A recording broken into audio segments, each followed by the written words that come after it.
adik-adik. Shalom. Gimana kabarnya? Luar biasa. Nah, sebelum kita mulai ibadah hari ini, mari kita berdoa yang akan dipimpin oleh Kak Gunawan. Oke, mari kita berdoa. Bapa yang baik, Bapa yang bertata di dalam kerajaan surga, kembali kami mengucap syukur Tuhan pada hari ini, di mana Tuhan kami akan memulai ibadah kami. Kiranya Tuhan yang selalu bersama-sama dengan kami, sehingga ibadah kami ini Tuhan menjadi kemuliaan-Mu. Di dalam nama Tuhan Yesus Kristus Juru Selamat kami sudah berdoa. Amin. Mari adik-adik kita menaikkan pujian, jangan lelah. Jangan lelah bekerja di ladangnya Tuhan. Roh Kudus yang beri kekuatan, yang mengajar dan menopang. Tiada lelah bekerja bersamamu Tuhan, yang selalu mencukupkan akan segalanya. Ratakan tanah bergelombang, timbullah tanah yang berlubang, menjadi siap dibangun di atas dasar iman. Ratakan tanah bergelombang, timbullah tanah yang berlubang, menjadi siap dibangun di atas dasar iman. Menjadi siap dibangun di atas dasar iman. Menjadi siap dibangun di atas dasar iman. Oke adik-adik, sebelum kita mendengarkan firman Tuhan, mari kita naikkan pujian Lingkupiku. Oke, sama-sama kita bernyanyi dulu.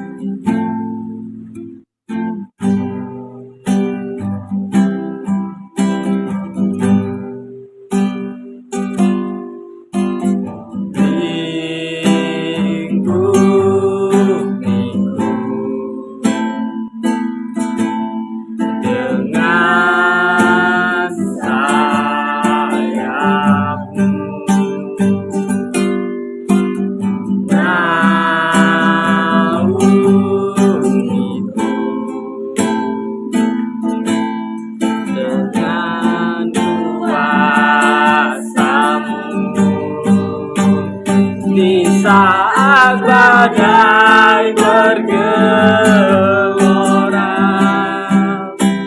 ku akan terbang bersamamu. Bapa kau Raja atas semesta, ku tenang sebab kau Allahku. Badai bergelora, ku akan terbang bersamamu. Bapa kau Raja atas semesta, ku tenang sebab kau Allahku. Tenang sebab kau Allahku, ku tenang sebab kau Allahku.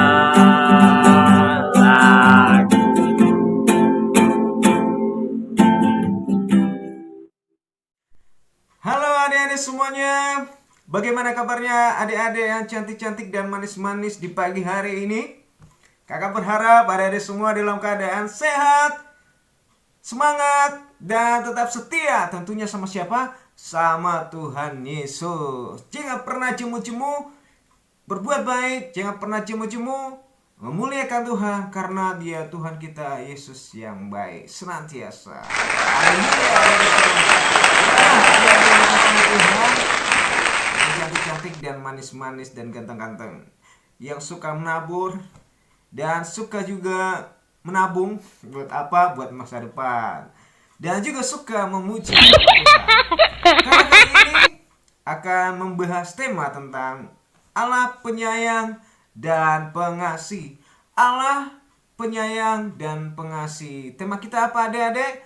Allah penyayang dan pengasih. Penyayang dan pengasih. Wah, komplit ya, luar biasa. Itu siapa? Tuhan kita yang luar biasa. Nah, sekarang adik-adik, kakak mau tanya. Pernah gak sih adik-adik pergi ke laut, main air laut, ke pantai lah gitu, dan kalau bisa melihat ikan? Ikan apa? Kura-kura? Mbak pernah lihat ikan Doraemon? Apalagi ikan lumba-lumba? Wah, yang sangat menggemaskan dan lucu sekali. Kalau adik-adik nonton di YouTube, itu ada namanya dolphin. Dolphin yang suka membuat adik-adik semua tertawa di rumah. Nah, tentunya adik-adik pernah mendengar kisah seorang hamba Tuhan yang bernama Yunus. Gimana kisah Yunus adik-adik semuanya? Ada yang masih ingat? Yunus itu lari dari panggilan Tuhan. Tetapi akhirnya dia kembali kepada Tuhan dan melakukan kehendak Tuhan. Nah, adik-adik saksikan kelanjutan daripada kisahnya Yunus. Berikut ini jangan dilewatkan adik-adik semuanya.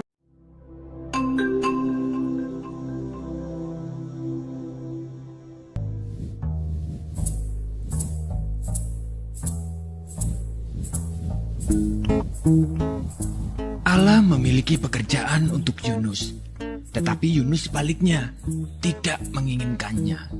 Allah mengutus Yunus untuk pergi ke suatu tempat bernama Niniwe, dan Allah ingin agar Yunus mengatakan bahwa Allah mencintai orang-orang Niniwe. Tetapi Yunus tidak mau melakukannya, karena menurut Yunus orang-orang Niniwe itu jahat dan mereka suka melakukan banyak kejahatan. Allah tahu apa yang dikatakan Yunus itu memang benar. Orang-orang Niniwe telah menjauh dari Allah, tetapi Allah masih sangat mengasihi mereka. Dia ingin memberi mereka permulaan yang baru jika mereka kembali kepada Allah. Ia akan mengampuni dosa mereka yang begitu banyak. Namun Yunus menolak untuk pergi karena pikirnya mereka adalah orang yang jahat yang tidak pantas untuk diampuni. Dalam hatinya, Yunus ingin melarikan diri dari Allah dan pergi sejauh-jauhnya sampai Allah tidak dapat menemukannya.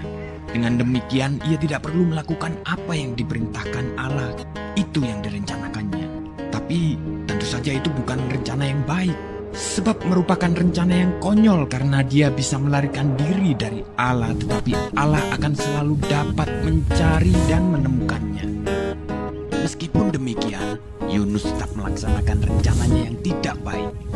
Ia tidak membeli tiket ke Niniwe, tapi ke tujuan lain. Perahu yang dinaiki Yunus berlayar ke arah yang sangat berlawanan dengan Niniwe. Nah, tak lama kemudian angin bertiup kencang. Perahu pun mulai terombang-ambing dan semua orang mulai menjadi pucat pasi. Mereka takut. Yunus duduk tegak di tempat tidurnya. Lihatlah, masalah pertama dengan rencana Yunus yang tidak baik itu. Allah mengirimkan badai besar untuk mengejarnya. Para pelaut berteriak ketakutan saat perahu hendak tenggelam. Mereka mulai membuang segala sesuatu ke laut, koper, makanan, apapun yang bisa mereka temukan. Yunus mulai tersadar bahwa badai itu datang karena kesalahannya. Ia meminta para pelaut untuk melemparkannya ke dalam laut agar badai berhenti. Mendengar itu, para pelaut merasa tidak yakin. Yunus bersikeras bahwa itu satu-satunya cara agar mereka bisa selamat. Tak lama setelah Yunus menghantam air, gelombang laut pun menjadi tenang, angin mereda dan badai berhenti. Saat itu Yunus menganggap semuanya telah berakhir. Dia tahu bahwa dia pasti akan tenggelam. Tetapi Tuhan mengirim seekor ikan besar untuk menyelamatkannya. Ikan tersebut menelan Yunus hidup-hidup dengan sekali telan. Dalam kegelapan yang seperti kuburan itu, dia mencium bau busuk makanan dan merasa rumput laut yang berlendir. Segeralah ia tahu bahwa ia belum mati. Dia berada di dalam perut ikan yang besar. Selama 3 hari penuh Yunus duduk di sana dalam kegelapan. Ia menghabiskan banyak waktu untuk berpikir. Ia mulai menyadari rencananya yang sangat konyol. Dia menyesal karena telah melarikan diri dari Allah. Ia berdoa kepada Allah dan meminta agar Allah mengampuninya. 3 hari kemudian, ikan memuntahkan Yunus ke pantai berpasir. Saat itu, Yunus mendengar suara orang memanggil namanya dan menyuruhnya untuk pergi ke Niniwe. Itu suara Allah. Kali ini, Yunus tidak menolak untuk pergi ke Niniwe untuk mengabarkan berita yang luar biasa kepada orang-orang di sana. Kepada mereka, Yunus mengatakan bahwa Allah tidak pernah berhenti mencintai mereka. Meskipun mereka melarikan diri dari Allah, tetapi asal mereka mau kembali kepada Allah, maka Allah akan mengampuni dosa mereka. Orang-orang Niniwe mulai mendengarkan Yunus dan mereka mengasihi Allah. Mereka belajar melakukan apa yang Tuhan katakan dan berhenti melarikan diri dari Allah seperti yang pernah dilakukan Yunus. Bertahun-tahun kemudian, Allah juga mengirimkan utusan yang lain dengan pesan yang sama luar biasanya. Seperti Yunus, ia akan menghabiskan 3 hari dalam kegelapan total. Tapi, utusan ini akan disebut firman Allah karena ia sendiri akan menjadi berita Allah, yakni berita Allah yang diterjemahkan ke dalam bahasa kita sendiri. Pribadi yang satu ini adalah semua yang Allah ingin katakan kepada semua orang di dunia.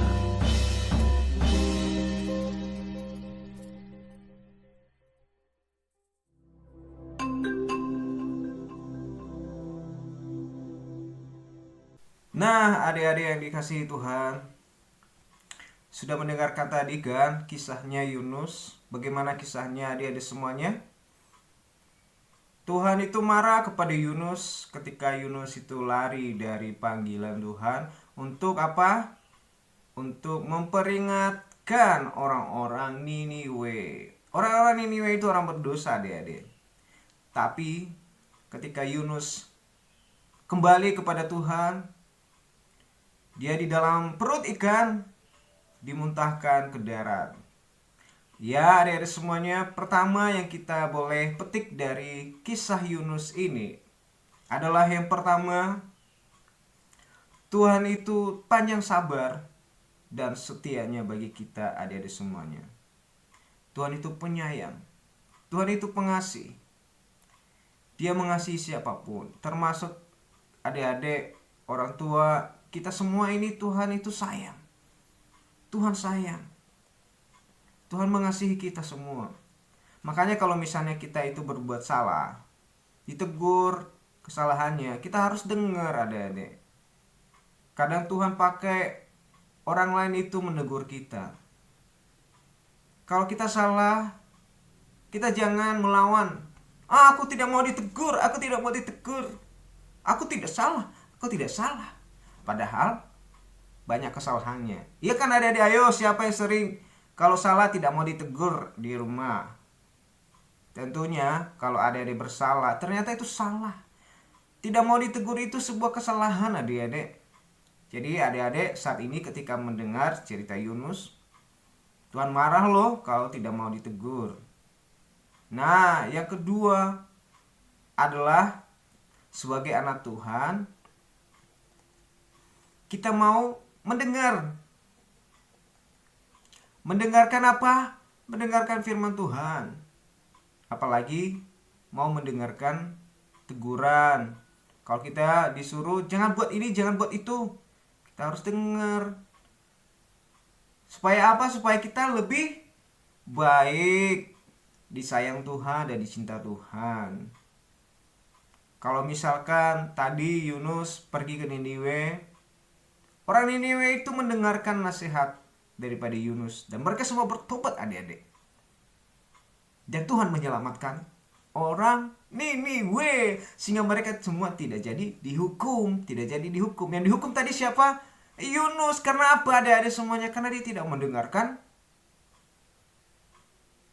perkataan Tuhan. Nah, begitu adik-adik semuanya. Kalau ditegur itu dengar dong. Kalau misalnya orang tua menegur kita, Jangan ke situ, nanti jatuh. Ya karena kita keras kepala, adik-adik keras kepala. Ketika tidak mau ditegur, akhirnya jatuhlah dan nangis. Nah, misalnya hal kecil aja. Adik-adik jangan pegang pisau. Kenapa nanti tangannya kena pisau lagi? Jangan main pedang, jangan main pisau. Mainannya pisau bahaya kan? Bahaya kalau mainannya pisau. Bukan berarti tidak boleh megang pisau, bisa membantu masak segala macam. Bukan begitu. Tapi nggak boleh mainan pisau. Apalagi misalnya gini, lari-lari di tangga. Aduh, bahaya sekali adik-adik kalau lari-lari mainan di tangga. Ditegur sama orang, jangan mainan di tangga, nanti jatuh. Udah jatuh, baru denger. Adik-adik, jangan sampai ketika kita jatuh, baru kita tahu, oh aku salah. Sebelum kita jatuh, adik-adik, sebelum kita terluka, dengar firman Tuhan, dengar nasihat orang tua, apalagi kita dengar firman Tuhan. Nah, saya bangga sama adik-adik yang pada hari ini berikan waktu buat Tuhan ikut Zoom. Nah, saya aku jempol buat adik-adik semuanya 100. Karena apa? Karena itu juga bagian mendengarkan firman Tuhan. Nah, hari ini adik-adik, kakak tidak terlalu memperpanjang firman Tuhan, karena saya tahu adik-adik sudah ngerti tentang firman Tuhan, paling tidak sedikit saja. Karena Tuhan itu penyayang, Tuhan kasih sayang. Ingin kasih sayangnya besar buat adik-adik semuanya di rumah, ya. Jadi kalau ada teguran juga dengar ya adik-adik semuanya, karena itu baik buat kita. Orang yang tidak mau ditegur itu bahaya. Dia bisa melakukan apapun sesuka hatinya. Jadi adik-adik jangan buat seperti itu. Tidak mau ditegur bahaya. Karena itu bisa jatuh, bisa celaka kalau misalnya tidak mau ditegur. Tapi anak-anak yang suka ditegur, suka dinasihati, suka diberi masukan, wah luar biasa sekali. Itu anak Tuhan Yesus yang luar biasa. Amin. Amin. Ayat hafalan kita hari ini kita akan baca di dalam Mazmur 86 ayat 15. Mazmur berapa? Mazmur 86 ayat 15. Kakak akan bacakan supaya mempersingkat waktunya hari ini. Ayat 15.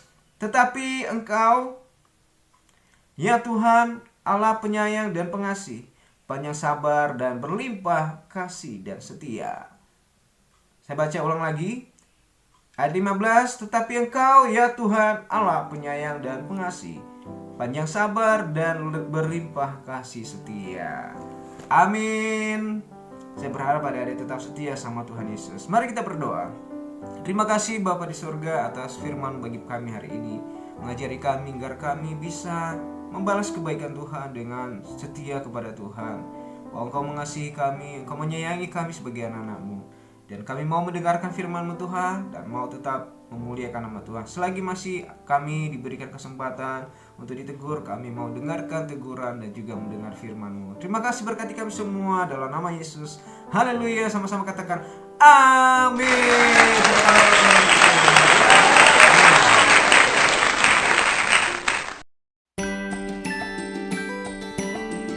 Hai adik-adik semua, kembali lagi kita membuat aktivitas sekolah minggu, dan kali ini kita membuat sekolah minggunya seperti ini, yaitu Yunus diperhatikan. Nah, yang perlu kita sediakan adalah kertas karton, gambar Yunus, jepitan kayu, dan mata mainan. Dan ini semua Kak Esther sudah bagikan ke adik-adik ya. Tapi yang perlu adik-adik sediakan di rumah adalah pensil warna, double tip, gunting, atau lem ini juga boleh, nggak apa-apa. Pertama yang kita lakukan adalah menggunting ikan ini sesuai dengan pola. Nah, setelah kita gunting maka akan menjadi seperti ini. Dan kedua yang kita lakukan menggunting garis-garis ini, ada perhatikan garis ini ya. Kita gunting. Setelah kita gunting maka jadinya seperti ini. Nah, ketiga yang perlu kita lakukan, kita kasih double tip di bagian belakangnya. Nah, ini tadi bagian depan. Nah, dan terus ini adalah bagian belakang. Nah, di sini di bawah ini di ekornya kita kasih double tip ya. Kita kasih double tip dulu. Kita sama ratakan. Nah, Kak Esther sudah kasih double tip, adik-adik bisa lihat. Nah, tugas kita adalah memberi jepitan kayu di sini. Nah, ya. Nah, di sini adik-adik kita kasih jepitan kayu yang tadi kita kasih double tip supaya dia seperti ini.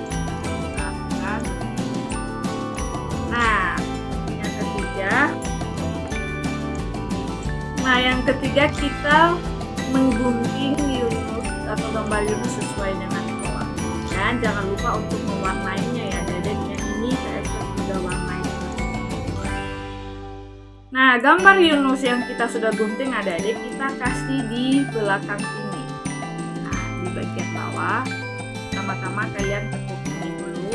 Nah, kita kasih gambar Yunusnya di sini. Usahakan gambar Yunusnya kelihatan dia sedang berdoa. Dia sedang berdoa. Oke, kita lem ya. Nah, sudah adik-adik jadinya seperti ini sehingga kelihatan ini. Nah, sekarang kita memberi matanya. Memberi mata ikan di sini. Ya, kita lem ini terlebih dahulu. Nah, jadi deh ikannya, jadi bisa dibuat kayak gini. Ini kalau di depan, jadi kita terlihat Yunus sedang berdoa di dalam laut. Nah, gampang ya adik-adik. Nah, ini dia. Selamat membuat, adik-adik pasti bisa membuat lebih bagus dari ini. Terima kasih.